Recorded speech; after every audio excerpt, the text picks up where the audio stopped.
ఈ కొండల పైన నేను ఎన్నోసార్లు చెప్పాను, ఆయుర్వేద ప్లాంట్లు పెట్టాలని, మెడిసినల్ ప్లాంట్లు పెట్టాలని. ఈ ప్రాంతం అంతా కూడా దేవుని యొక్క నామస్మరణంతో మనం ముందుకు పోతూనే ఆ గాలి కూడా మన ఆరోగ్యాన్ని పెంచేదిగా ఉండాలని చెప్పి ఎన్నోసార్లు కోరుకున్నాను. దానికి ముందుకు వస్తానని చెప్పి కూడా నేను మీకు తెలియజేస్తున్నా.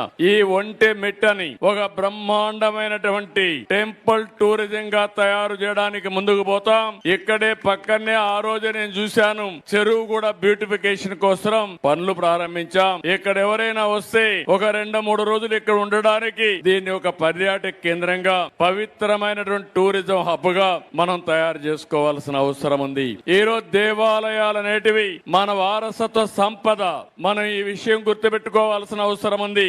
ఈ రోజు ఈ దేవాలయాలు రాకపోతే మన కుటుంబ వ్యవస్థ ఉండేది కాదు. ఈ రోజు ప్రపంచంలో ఏ దేశానికి లేనటువంటి ఒక గొప్ప వారసత్వ సంపద భారతదేశంలో కుటుంబ వ్యవస్థ.